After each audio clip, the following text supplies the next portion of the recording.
ಚೌಡೇನಹಳ್ಳಿಯಲ್ಲಿ ಸಾವಯವ ಕೃಷಿ ಕುರಿತು ಅರಿವು ಕಾರ್ಯಕ್ರಮ. ಹಾಸನ ಕೃಷಿ ಮಹಾವಿದ್ಯಾಲಯದ ವಿದ್ಯಾರ್ಥಿಗಳು ಗ್ರಾಮೀಣ ಕೃಷಿ ಕಾರ್ಯಾನುಭವ ಕಾರ್ಯಕ್ರಮದ ಅಂಗವಾಗಿ ಚೌಡೇನಹಳ್ಳಿಯಲ್ಲಿ ಸಾವಯವ ಕೃಷಿ ಹಾಗೂ ಅದರ ಮಹತ್ವ ಕುರಿತು ರೈತರಿಗೆ ಅರಿವು ಕಾರ್ಯಕ್ರಮಗಳನ್ನು ಆಯೋಜಿಸಿದರು. ಕಾರ್ಯಕ್ರಮದ ಅಂಗವಾಗಿ ಜೀವಾಮೃತ ತಯಾರಿಕೆಯ ವಿಧಾನ ಪ್ರಾತ್ಯಕ್ಷಿಕೆ ನಡೆಸಲಾಯಿತು. ಜೀವಾಮೃತ ತಯಾರಿಕೆಗೆ ಅಗತ್ಯವಿರುವ ಪದಾರ್ಥಗಳು, ಅವುಗಳ ಪ್ರಮಾಣ, ಪ್ರತಿಯೊಂದು ಪದಾರ್ಥದ ಪಾತ್ರ ಹಾಗೂ ತಯಾರಿಕೆ ಹಂತಗಳನ್ನು ವಿದ್ಯಾರ್ಥಿಗಳು ಪ್ರಾಯೋಗಿಕವಾಗಿ ವಿವರಿಸಿದರು. ಅಲ್ಲದೆ ಜೀವಾಮೃತದ ಬಳಕೆ ಹಾಗೂ ರಾಸಾಯನಿಕ ಗೊಬ್ಬರಗಳಿಗೆ ಪರ್ಯಾಯವಾಗಿ ಸಾವಯವ ಕೃಷಿಯಲ್ಲಿ ಅದರ ಮಹತ್ವದ ಕುರಿತು ರೈತರಿಗೆ ಮಾಹಿತಿ ನೀಡಿದರು. ರೈತರು ಪ್ರಾತ್ಯಕ್ಷಿತೆಯಲ್ಲಿ ಸಕ್ರಿಯವಾಗಿ ಭಾಗವಹಿಸಿ ವಿದ್ಯಾರ್ಥಿಗಳೊಂದಿಗೆ ಸಾವಯವ ಕೃಷಿ ಕುರಿತು ಪರಿಣಾಮಕಾರಿ ಗುಂಪು ಚರ್ಚೆ ನಡೆಸಿದರು. ಮುಂದಿನ ಕಾರ್ಯಕ್ರಮಗಳಲ್ಲಿ ಜೈವಿಕ ಗೊಬ್ಬರಗಳು, ಜೈವಿಕ ಕೀಟನಾಶಕಗಳು, ಬೆಳೆ ಪರಿವರ್ತನೆ ಹಾಗೂ ಹಸಿರೆಲೆ ಗೊಬ್ಬರ ಸೇರಿದಂತೆ ಸಾವಯವ ಕೃಷಿಯ ವಿವಿಧ ಅಂಶಗಳ ಕುರಿತು ರೈತರಿಗೆ ಮಾಹಿತಿ ನೀಡುವುದಾಗಿ ವಿದ್ಯಾರ್ಥಿಗಳು ತಿಳಿಸಿದರು. ಸಾವಯವ ಕೃಷಿ ಪದ್ಧತಿಗಳ ಅಳವಡಿಕೆಗೆ ಉತ್ತೇಜನ ನೀಡುವ ನಿಟ್ಟಿನಲ್ಲಿ ಈ ಕಾರ್ಯಕ್ರಮವು ರೈತರಿಗೆ ಉಪಯುಕ್ತವಾಯಿತು. ಇವತ್ತು ನಾನು ಜೈವಿಕ ಗೊಬ್ಬರ ಹೇಗೆ ತಯಾರು ಮಾಡಬೇಕು, ಅದರಲ್ಲೂ ಎಸ್ಪೆಷಲಿ ಜೀವಾಮೃತ ಹೇಗೆ ತಯಾರು ಮಾಡಬೇಕು ಅಂತ ಹೇಳ್ತೀನಿ. ನಾನು ಇದರಲ್ಲಿ ಏನೇನು ಹೇಳ್ತೀನಿ ಅಂದರೆ, ಜೀವಾಮೃತ ಅಂದರೆ ಏನು, ಜೀವಾಮೃತಕ್ಕೆ ತಯಾರು ಮಾಡಬೇಕಾದ್ರೆ ಏನೇನು ಬೇಕಾಗುತ್ತೆ, ಮತ್ತು ಜೀವಾಮೃತನ ಹೇಗೆ ತಯಾರು ಮಾಡಬೇಕು, ಮತ್ತು ಅದರ ಉಪಯೋಗ ಏನು, ಮತ್ತು ಅದನ್ನು ಮಾಡಿದರೆ ರೈತರು ಯಾವ ಥರ ಅವರ ಮಣ್ಣಿನ ಆರೋಗ್ಯನ ಕಾಪಾಡ್ತಾರೆ, ಅದ್ರ ಬಗ್ಗೆ ಹೇಳ್ಕೊಳಕ್ಕೆ ಇಷ್ಟಪಡ್ತೀನಿ. ಅಣ್ಣ, ಫಸ್ಟು ಜೀವಾಮೃತನ ತಯಾರು ಮಾಡಬೇಕು. ಜೀವಾಮೃತ ಅಂದರೆ ನೈಸರ್ಗಿಕವಾಗಿ ನಮ್ಮ ಮನೆಯಲ್ಲೇ ದೊರೆಯುವಂತಹ ವಸ್ತುಗಳು ಏನಂದರೆ ಈ ಗೊಬ್ಬರ, ಸಗಣಿ, ಮತ್ತೆ ಹಸುವಿನ ಗಂಜಲ, ಮತ್ತೆ ಕಡಲೆ ಹಿಟ್ಟು, ಬೆಲ್ಲ, ಮತ್ತೆ ಒಂದು 200 ಲೀಟರ್ ನೀರು ಬೇಕಣ್ಣ. ಇಷ್ಟನ್ನ ಉಪಯೋಗ ಮಾಡಿಕೊಂಡು ಒಂದು ಜೈವಿಕ ಗೊಬ್ಬರನ ಪ್ರಿಪೇರ್ ಮಾಡ್ತೀವಿ, ತಯಾರಿಸ್ತಿದ್ದೀವಿ. ಅದನ್ನು ಈಸಿಯಾಗಿ ನೀವು ಮಾಡ್ಬೋದು ಮನೆಯಲ್ಲಿ. ತುಂಬ ಸುಲಭ ವಿಧಾನ. ಅದನ್ನು ನಿಮಗೆ ಈಗ ಹೇಳ್ಕೊಡಕ್ಕೆ ಇಷ್ಟಪಡ್ತೀನಿ ನಾನು. ನಾವು 100 ಲೀಟ್ರ್ ಮಾಡ್ತಾ ಇದೀವಿ. ಅಣ್ಣ, ಮೊದಲು ಒಂದು ಪ್ಲಾಸ್ಟಿಕ್ ಡ್ರಮ್ ತಗೋಬೇಕಣ್ಣ. ಪ್ಲಾಸ್ಟಿಕ್ ಇದು 200 ಲೀಟರ್ ಇರುತ್ತೆ. ಈ 200 ಲೀಟ್ರಲ್ಲಿ ನೀವು ಒಂದು 3/4 ಭಾಗ ತುಂಬಿಸ್ಕೊಡ್ರಣ. ಫಸ್ಟು 200 ಲೀಟರ್ ಒಂದು ಲೆವೆಲಿಗೆ, ನಿಮಗೆ ಲೀಟರ್ ಅಂತಾನೆ ಅಷ್ಟೇ ಇದು ಮಾಡ್ಬೇಕಂತ ಒಂದು ಮುಕ್ಕಾಲು ತುಂಬಿಸ್ಕೊಳ್ಳಿ. ಅದನ್ನ ತುಂಬಿಸ್ಕೊಂಡಾದ್ಮೇಲೆ ಒಂದು 10 kg ಗೊಬ್ಬರ ಬೇಕಣ್ಣ ನಮಗೆ. ಒಂದು 2 ಬುಟ್ಟಿ ಸಗಣಿ ಗೊಬ್ಬರ. ಅದು ದೇಸಿ ಸಗಣಿ, ದೇಸಿ ಹಸು, ನಿಮ್ಮ ಹಸುಗಳು ಆಗಿರ್ತಾವಲ್ಲ, ಆ ಹಸುನು ಅದು ಜಾಸ್ತಿ ದಿನದಾಗಿರ್ಬಾರ್ದು. ಅದು ಇವತ್ತಿಂದ ಈಗ ಹಾಕಿರ್ತಾರಲ್ಲ ಅದನ್ನು ತಗೊಳ್ಳಿ. ಒಂದು 3 ದಿನದ್ದು ಆ ಲೆವೆಲಿಗೆ ತಗೋಬೇಡಿ. 1-2 ದಿನದ ಒಳಗಿರೋದನ್ನ ತಗೊಳ್ಳಿ. ಅದು ತುಂಬಾ ಚೆನ್ನಾಗಿರುತ್ತೆ, ಫ್ರೆಶ್ ಇರುತ್ತೆ, ಮತ್ತೆ ಸೂಕ್ಷ್ಮ ಪೋಷಕಾಂಶಗಳು ಚೆನ್ನಾಗಿರ್ತವೆ ಒಳಗೆ, ಏನು ಸತ್ತಿರಲ್ಲ, ಏನಾಗಿರಲ್ಲ. ಸರಿನಾ? ಅದನ್ನ ತಗೊಂಡ್ಬಿಟ್ಟು ನೀರಲ್ಲಿ ಈ ತರ ರಾಡಿ ಮಾಡಬೇಕು, ಕಲಿಸ್ಬೇಕು. ಚೆನ್ನಾಗಿ ಕಲಿಸಿ ಈ ತರ ರಾಡಿ ತರ ಮಾಡಬೇಕು. ಈಗ ನಮ್ಮ ಹುಡುಗರು ಅದ ರಾಡಿನ ಮಾಡಿದ್ದಾರೆ.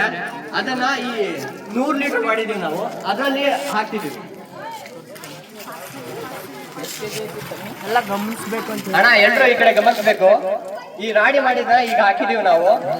ನೆಕ್ಸ್ಟ್ ಇದ್ರ ಜೊತೆಗೆ ಇನ್ನೊಂದು ಬುಟ್ಟಿನೂ ಹಾಕ್ತಿವಿ.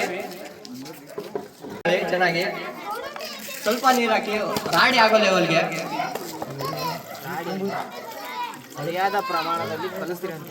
ಸರಿಯಾದ ಪ್ರಮಾಣದಲ್ಲಿ ಚೆನ್ನಾಗಿ ಕಲಿಸ್ರಿ. ಅದನ್ನ ಹಿಟ್ಟು ಇದು ಗಂಟು ಇರಬಾರ್ದು ಒಳಗೆ.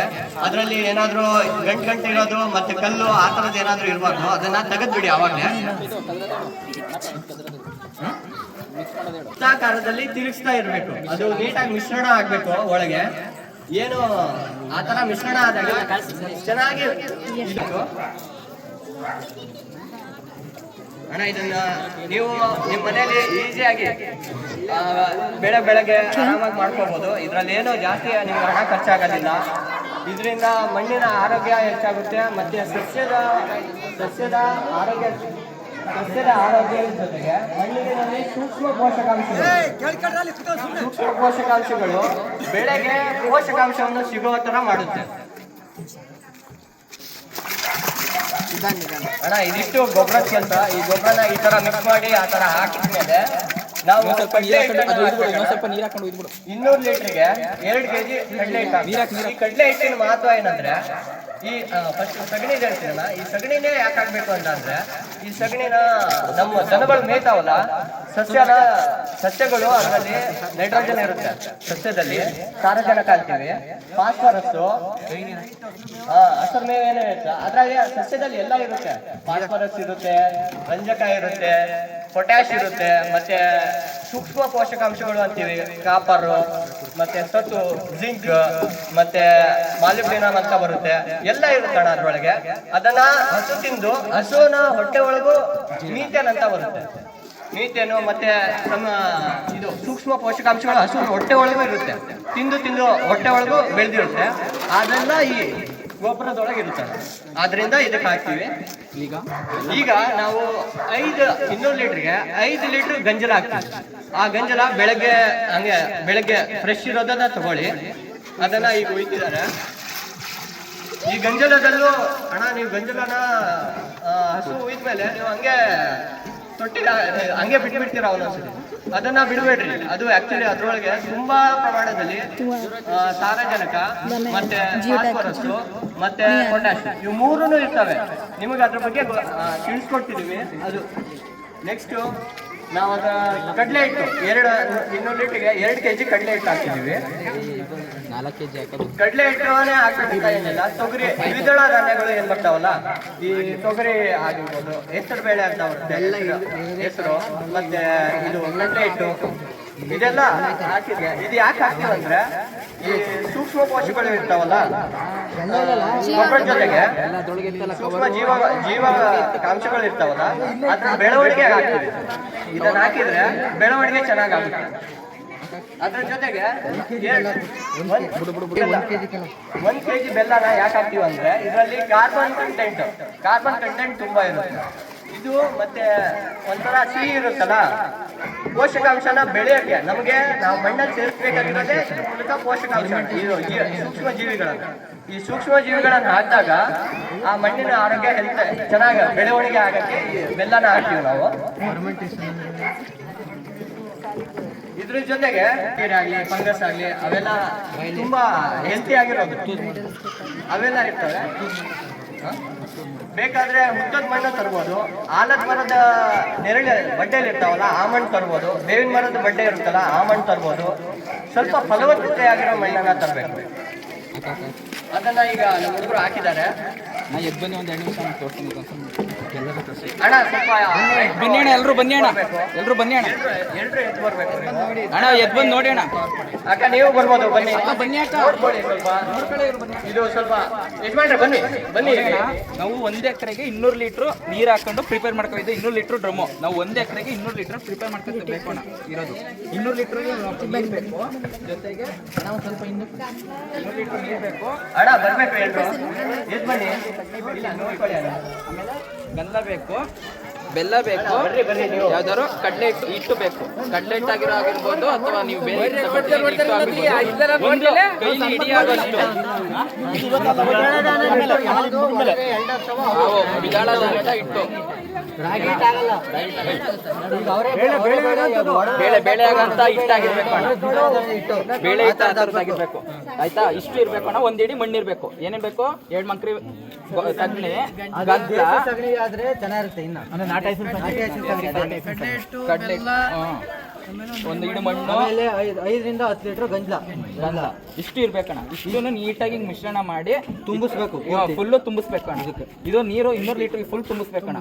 200 ಲೀಟ್ರು 1 ಎಕರೆಗೆ ಅಣ್ಣ ಇರೋದು. 1 ಎಕರೆಗೆ 200 ಲೀಟರ್ ಹಾಕ್ಬೇಕಾಗಿರೋದು. ಇದನ್ನ ಈ ತರ ಪ್ರಿಪೇರ್ ಮಾಡಿ ಈ ತರ ಸುತ್ತಿ ನೀಟಾಗೆಲ್ಲ ಮಿಶ್ರಣ ಆದ್ಮೇಲೆ ಯಾವಾಗ ಸುತ್ತಬೇಕು ಅಂದ್ರೆ ಬೆಳಗ್ಗೆ ಒಂದ್ಸಲಿ, ಸಂಜೆ ಒಂದ್ಸಲಿ, ಅದು ವೃತ್ತಾಕಾರದಾಗೆ ತಿರುಗಿಸ್ಬೇಕು ಅಣ್ಣ. ಮರದ ನೆರಳಲ್ಲಿ ಇಡಿರಿ ಇದನ್ನ. ನೆರಳಲ್ಲಿ ಮೇಲ್ಗಡೆ ಗೋಣಿ ಚೀಲ ಓದಿಸಿ ಕರೆದ್ರು ಏನು ಬೀಳ್ದಂಗೆ. ಇದು ನೀವು ನಾವು ಪೈರ್ ಬೆಳಿತಾರೆ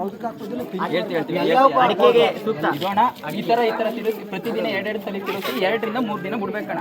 3ನೇ ದಿನ ಆದ್ಮೇಲೆ ನೀವು ತಕೊಂಡೋಗಿ ತೆಂಗಿನ ಮರ ಬುಡಕ ಹಾಕ್ಬೋದು, ಅಥವಾ ನೀವು ನೀವು ಹೊಲ್ಗಳಿಗೆ ಈ ತರ ಜಗ್ಗಲ್ಲಿ ತಗೊಂಡೋಗಿ ಮಾಮೂಲಿ ಪೈರುಗಳಿಗೆ ಸ್ಪ್ರೇ ಮಾಡ್ತೀರಲ್ಲ ಆ ಥರ ಸ್ಪ್ರೇ ಮಾಡ್ಬೋದು. ಡ್ರಮ್ಮಲ್ಲಿ ಸ್ಪ್ರೇ ಮಾಡ್ಬೋದು. ಇಲ್ಲ ಫಿಲ್ಟರ್ ಮಾಡಿದ್ರೆ ಎಲ್ಲ ಕಟ್ಕೊಳುತ್ತೆ. ಫಿಲ್ಟರ್ ಮಾಡೇ ಫಿಲ್ಟರ್ ಮಾಡಿ ಅದ್ರ ಮುಖಾಂತರ ಡ್ರಿಪ್ಪಲ್ಲೂ ಕೊಡ್ಬೋದು. ಫಿಲ್ಟರ್ ಮಾಡಿದ್ರೆ ಇಲ್ಲ ನೀವು ತೋಟಗಾರಿಕೆ ಬೆಳೆಗೆ ಆಗ್ತಾ ಇದೀರಿ ಅಂದ್ರೆ ಸುತ್ತ ಮಾಮೂಲಿ ಗೊಬ್ಬರ ಸುರಿತೀರಲ್ಲ ಆ ತರ ಸುತ್ತ ಒಂದು ಜಗ್ಗಲ್ಲಿ ಹಿಂಗ್ ಸುರ್ಕೊಂಡು ಒಂದೊಂದು ಗಿಡಕ್ಕೂ ಸುರ್ಕೊಂಡು ಅಡಿಕೆ ಹಾಕ್ಬೋದು. ಹಾಕೊಂಡು ಹೋಗ್ಬೋದು. ಇದು ಕೆಮಿಕಲ್ ಅಲ್ಲ. ನಾವು ಎಷ್ಟು ಜಾಸ್ತಿ ಹಾಕ್ತೀವೋ ಅಷ್ಟು ಚೆನ್ನಾಗಿ ಇದು ಬರುತ್ತೆ.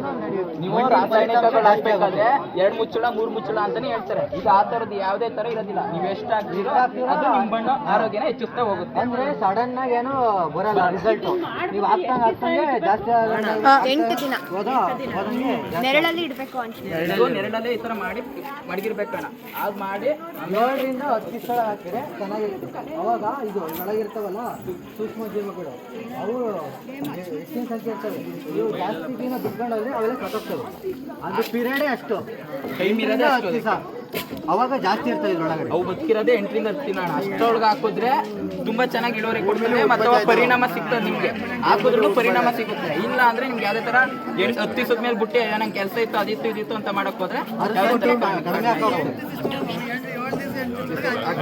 ನೀವು ಒಟ್ಟು 3 ದಿನ 4 ದಿನ ಗಂಟೆ ತಿರುಗಿಸ್ತಾನೆ ಬೆಳಗ್ಗೆ ಸಂಜೆ ಹೊತ್ತು ಹಾಕೋವರೆಗೂ ತಿರುಗಿಸ್ಬೇಕು. ಬೆಳಗ್ಗೆ ಒಂದ್ಸಲಿ ಸಂಜೆ ಒಂದ್ಸಲಿ ಫುಲ್ಲು 200 ಲೀಟ್ರು ಒಂದು ಎಕರೆಗೆ ಅಣ್ಣ ಮಾಡ್ಬೇಕಾದ್ರೆ.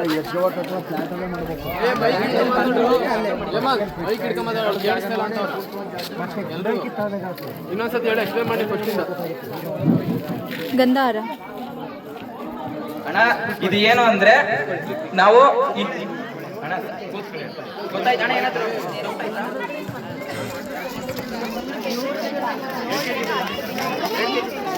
ಯಾವ ಬರೋದು